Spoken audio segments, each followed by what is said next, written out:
안녕하세요. 머버칸TV입니다. 오늘 조국 법무부 장관 임명으로 참 말들이 많은데요. 우리가 사실 인사청문회 과정에서 너무 이제 자녀 문제라든지 논문 문제라든지 사모펀드 문제라든지 뭐 이런 쪽으로 이런 의혹들 중심으로 그런 의혹들을 해소하는 것 중심으로 청문회도 하고 이제 그 기자 간담회도 그런 쪽으로만 질문들이 오고 갔었잖아요.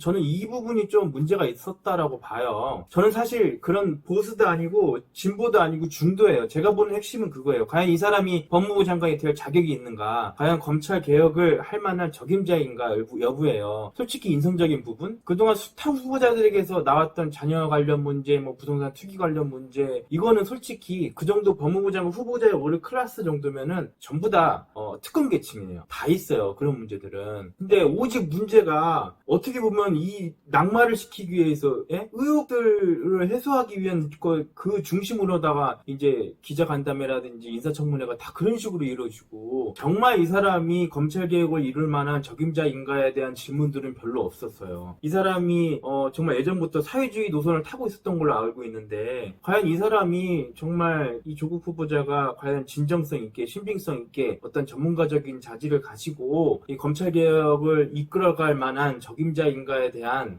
그런 질문들은 얼마든지 많을 텐데, 정말 수준이 낮게 왜 그렇게 논문이라든지 왜 거기에다가 이렇게 초점을 포커스를 맞춰가지고 저기 하는지 모르겠어요. 물론 열받는 일이죠. 말이 안 되는 일이죠. 그 부분은 저도 오케이 알겠어요. 그런데 사실 저는 그런 거에 치중하는 것보다 사실 지금 이 검찰 조직을 개혁할 수 있느냐, 그럴 만한 전문적인 전문성과 개혁이 있느냐, 그럴 만한 자질이 있느냐, 여기에 초점을 더 맞춰야 된다고 봐요. 검찰 개혁에 대해서 여러분은 단지 이제 공수처 설치만 알고 계시는데, 사실 제가 그 부분에 대해서 얘기를 해보려고 해요. 일단 검찰 개혁을 설명드리자면, 여러분이 이제 수사권, 기소권이 뭔지 알아야 돼요. 수사권은 말 그대로 이제 수사할 수 있는 권한이고요. 기소권은 예를 들어서 죄가 있어요. 그럼 이 놈을 심판해주세요 하면서 이제 법원에 청구하는 걸 말해요. 근데 이 수사권, 기소권을 한국 같은 경우에 전부 다 검찰이 가지고 있어요. 그리고 검찰이 경찰한테 수사 지휘도 내리거든요. 이걸 수사 지휘권이라고 하고, 이것도 갖고 있고, 그 다음에 기소는 오직 또 검사만 하고 있어요. 할 수 있어요. 이게 기소 독점권. 그리고 영장 청구도 검사만 할 수 있어요. 이게 영장 청구권. 일본 같은 경우에 수사권은 모두 경찰이 갖고 있고, 검찰은 이제 기소권만 갖고 있고요. 미국 같은 경우에도 형사 입건된 케이스만 이제 경찰이 하고요.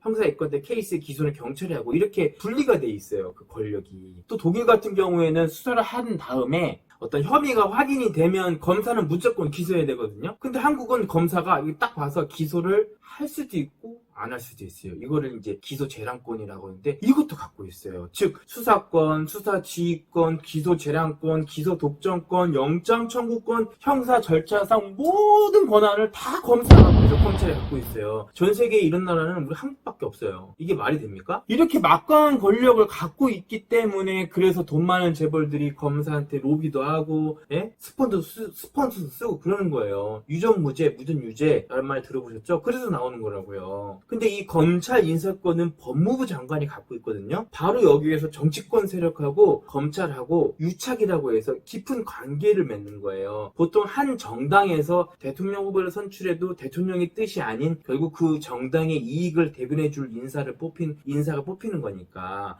그렇기 때문에 검찰로서는 이 정치 권력에 잘 보이기 위해서 그 반대파에 대해서는 이제 표적 삼아서 수사를 하고, 그게 설령 무리한 수사, 표적 수사였어도 검사는 어차피 문치 안 받아요.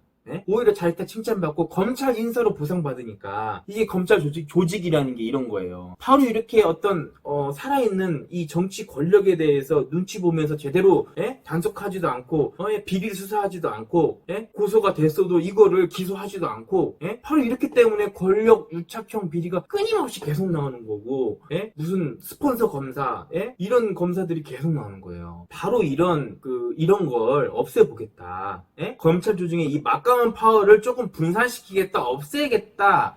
정치권 세력과 이 검찰과의 이 유착 관계를 이제 근절시키겠다. 그래서 그리고 그 한 가지 일환으로 공수처를 설치하겠다. 바로 이런 그 검찰 개혁에 대한 플랜이 그 조국 법무부 장관하고 문 대통령하고 있었던 거고요. 어떤 사람은 공수처가 결국은 또 다른 어떤 유착을 형성시킬 수도 있는 문 대통령의 어떤 그 여당의 세력을 더욱더 확장시키는 또 다른 조직이라고 하는데, 아니 그럼 검사의 잘못은 누가 견제하고 조사하고 문책하나요? 지금 현재로서는 검사의 잘못에 대해서 또다시 검찰이 그걸 또 하는데, 조사하고 하는데 과연 이들을 누가 조사를 해요? 이게 말이 된다고 생각합니까? 제대로 조사가 이루어진다고 생각합니까? 제대로 문책이 이루어진다고 생각합니까? 당연히 검찰을 수사하고 검찰 내부의 비리를 밝힐 수 있는 어떤 조직이 있어야 되지 않을까요? 그게 공수처가 됐든 뭐든 간에 지금 현재 한국에서는 없어요. 바로 이런 거를 해보겠다는 거예요. 그 조국 법무부 장관이.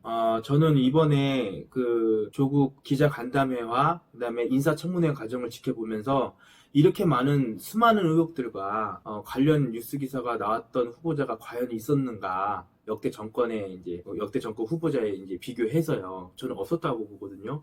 그리고 검찰이 이렇게 강력한 수사 의지를 보이고 또 최근에 이제 부인 정경심 교수가 이제 구속 기소가 됐잖아요. 이런 사례가 없었어요. 후보자였던 시절에 이제 그 가족에 대해서 구속 기소한 적은. 이런 것들을 보면서 검찰이 정말 조국 후보자를 미워하는구나. 정말 이 사람이 임명 안 되길 간절히 바라고 있구나. 이런 걸 느꼈거든요. 바로 이러한 점 때문에 오히려 역설적이게도 검찰 개혁을 이루어낼, 그리고 법무부 장관이 될 적임자라고 저는 보는 거예요. 진짜 이룰 것 같거든요. 솔직히 인성적인 부분은 좀 많이 아쉽습니다. 그리고 예전에 조국 교수가 교수였던 시절에 SNS를 많이 했었잖아요. 그 시절에 했었던 여러 가지 발언들, 지금과 안 맞는 부분이 너무 많아요.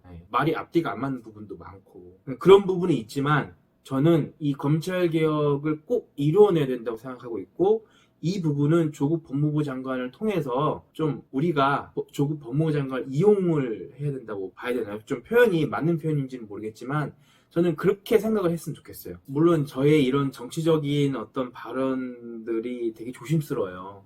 지금도 조심스럽고요. 그렇지만 몇 가지 조금 오해하고 있는 부분들, 그 다음에 검찰 개혁에 대해서 여러분들이 아셨으면 좋겠다라는 마음에서 이렇게 영상을 제작하게 되었습니다. 이상 머벅간TV였습니다. 감사합니다.